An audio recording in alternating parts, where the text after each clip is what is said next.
Egito Antigo, Introdução, professora Ieda Avenia.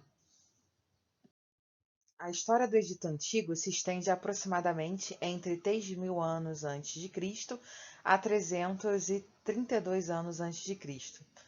Embora nesse longo período tenham se alternado fases de unificação, descentralização, domínios de povos estrangeiros e momentos de anarquia. Até a segunda metade do século XIX, conhecia-se muito pouco sobre a complexidade da civilização egípcia, bem como das demais civilizações do Médio Oriente e Norte da África. Foi a partir da invasão do Egito pelas tropas napoleônicas durante o processo revolucionário francês em 1799 que começou o contato de estudiosos europeus com os documentos egípcios antigos. Na ocasião de sua conquista, Napoleão ordenou aos oficiais e estudiosos franceses que registrassem e acomodassem as lápides, blocos de pedra, com inscrições antigas encontradas próximos à cidade de Alexandria. Nesse mapa, a gente tem a localização do Egito atual, o marco da cidade de Alexandria, que fica bem aqui no delta, às margens do Mar Mediterrâneo, para a gente poder conseguir compreender esse deslocamento, né, das tropas napoleônicas rumo ao Egito. Uma dessas lápides era a Pedra de Roseta, encontrada na cidade de Roseta, a 65 quilômetros de Alexandria, por um dos soldados de Napoleão. Essa lápide é constituída de basalto preto e tem 114 centímetros de altura e 72 centímetros de largura. As inscrições nela gravadas datam aproximadamente de 196 anos antes de Cristo, isto é, da época em que a cultura alexandrina ou helenística ainda estava fortemente presente no Egito. A estrutura das inscrições começou a ser estudada em 1801, quando se descobriu que havia 3 tipos de escrita que eram típicas do Egito daquele período: a escrita demótica, a escrita hieroglífica e a escrita grega. Entretanto, a interpretação dos hieroglifos ali contidos só foi realizada em 1822 por Jean-François Champollion e conseguiu pela primeira vez ler a palavra Ptolomeu V em um trecho da pedra. Apesar de existirem tantos registros arqueológicos e históricos sobre a terra dos faraós que nos permitem saber como essa civilização viveu, uma coisa que nem todo mundo sabe é que na antiguidade os habitantes locais não se referiam a ela como Egito. O nome usado atualmente para designar o país africano é derivado do grego Aegyptos, que significa além do Egeu. Atualmente, no entanto, a maioria dos estudiosos parece concordar com a primeira tradução, isto é, a de Kemet, que significa Terra Negra. Mais precisamente, os pesquisadores acreditam que o termo está associado às enchentes periódicas que ocorriam às margens do rio Nilo e cobriam o solo com uma escura e rica camada de nutrientes que permitia que os egípcios cultivassem a terra.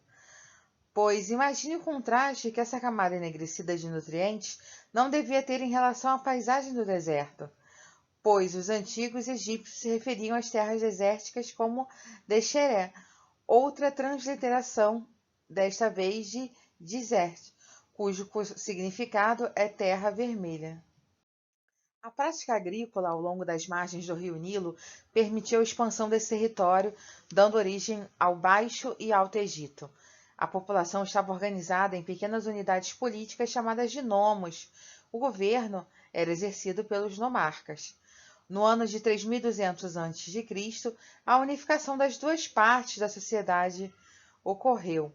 O governo passou a ser centralizado e o comando ficou a cargo de um único soberano, o faraó. O primeiro faraó foi Menés, governante do Alto Egito, responsável pela unificação. 42 nomos passaram a ser administrados por ele. No ano de 3200 ocorreu a unificação das duas partes da sociedade egípcia. O governo passou a ser centralizado e o comando ficou a cargo de um único soberano, o faraó. O primeiro faraó foi Menés, governante do Alto Egito, responsável pela unificação. 42 nomos passam a ser administrados por ele. O faraó Menés, representado nessa imagem ao lado, deu início à formação de um dos maiores impérios da Idade Antiga. Seu governo estava concentrado na cidade de Tínis, ao sul do Egito. A partir dele, a sociedade egípcia foi governada por uma sucessão de dinastias. Menes foi o responsável pela construção da cidade de Mênfis, que se tornaria a capital do império. Acredita-se que o primeiro alfabeto hieroglífico foi inventado durante seu reinado. As mais antigas pirâmides conhecidas foram encontradas em Saqqarah, ao noroeste de Mênfis. A primeira delas foi a pirâmide de Djoser, feita entre 2630 a 2611 a.C., que foi construída durante a terceira dinastia egípcia e também está representada ali ao lado. Como disse Heródoto, o Egito é uma dádiva do Nilo. Sem esse rio, essa civilização não poderia ter existido. O espaço físico onde se desenvolveu essa civilização complexa e longeva são as terras imediatamente adjacentes ao curso do rio Nilo, que nasce na África Central, atual Burundi, no rio Kagera e a partir de seu principal afluente, o Lago Vitória. Atravessa os territórios das atuais Uganda, Sudão e Egito até desembocar no mar Mediterrâneo, depois de formar um extenso delta.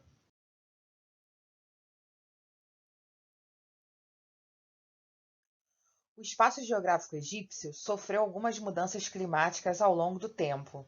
Entre 3.300 e 3.000 anos antes de Cristo, que foi o período da ocupação dessa região, houve uma redução significativa da pluviosidade, ou seja, das chuvas, fazendo com que as áreas desérticas se estendessem e a dependência da água do Nilo aumentasse.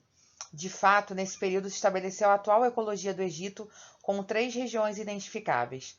O Delta, que a gente já viu, que fica ali às margens do mar Mediterrâneo, com a maior extensão de terras aráveis e de pastos, pois a gente tem assim mais afluentes e mais acesso à água. O Vale é uma estreita faixa de terra arável apertada entre os desertos, que na antiguidade continha igualmente manchas pantanosas, né, onde ocorria esse processo de cheia e de irrigação e de fertilização das terras, e o deserto estéril. O povoamento da região foi gradual ao longo de milhares de anos e não aconteceu como um fenômeno repentino, se bem que até algumas décadas atrás os egiptólogos acreditassem que o povoamento teria começado pelo delta, estendendo-se em direção ao sul. Hoje, a tendência é oposta. Os estudos mais recentes permitem deduzir que no momento da unificação, aproximadamente em 3.000 anos antes de Cristo, o vale era mais densamente povoado que o delta.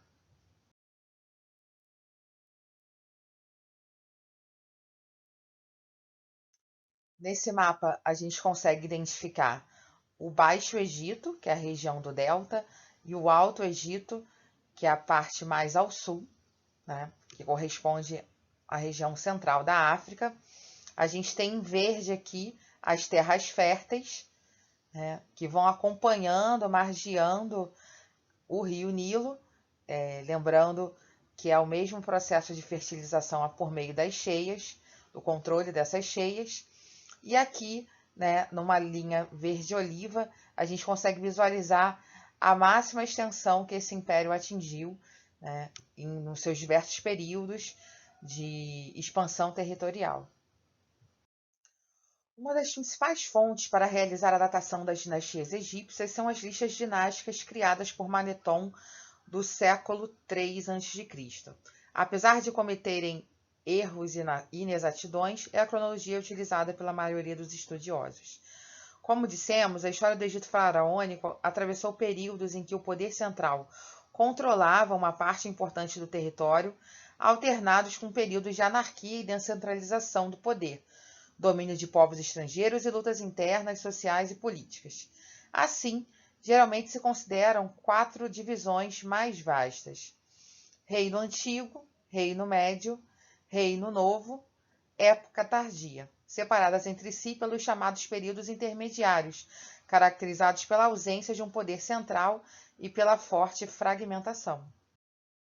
Nessa imagem, a gente consegue visualizar a periodização, né, da história egípcia, né, desde a formação dos primeiros núcleos populacionais dos aldeamentos, chamados de nomos, até o Antigo Reino, com a primeira unificação do Império e a formação do Império com Nemés, Médio Reino, Novo Reino e Baixa Época ou Época Tardia. Então, no antigo reino, a capital é Mênfis, que é uma cidade construída pelo Menes, e vão se iniciar as construções das pirâmides com o faraó Djoser. No Médio Reino, o Egito chega dominado por povos estrangeiros, como os Ixos e os hebreus. No Novo Reino, grandes conquistas militares ao sul e sobre a Palestina, como a gente viu naquele mapa anterior, mostrando as regiões dominadas pelos egípcios, e a Baixa Época, ou Época Tardia, que é o momento em que os egípcios sofrem com as invasões persas, gregas e romanas. Aqui a gente tem uma outra estrutura de cronologia, dividida aqui em 3 categorias: o período, dinastias de Maneton, lembrando que são por meio dessas listas dinásticas de Maneton que a gente consegue ter uma referência dos faraós, enfim, da sequência de faraós, e as datas antes de Cristo. Então a gente tem aqui Paleolítico e Mesolítico, que referem-se ao período a 4.500 anos antes de Cristo, onde os homens eram nômades, enfim, a Idade da Pedra. O Neolítico pré-dinástico, que é a formação dos primeiros núcleos humanos com a criação da agricultura. O período da unificação, proto-dinástico, quer dizer, antes das dinastias, que é por volta de 3.000 anos antes de Cristo. E aí a gente lembra que a partir de Menes houve esse período de unificação. Dinástico primitivo, que é a primeira dinastia. Reino antigo, primeiro período intermediário, que são os períodos onde não existe um governo unificado, um governo centralizado. Reino médio, segundo período intermediário. Reino novo, terceiro período intermediário, e a época tardia, que é a época das invasões de persas, gregos e romanos. Nessa outra imagem, aqui a gente consegue visualizar de uma maneira mais clara alguns dos principais faraós conhecidos no senso comum e que despertam mais curiosidade na gente.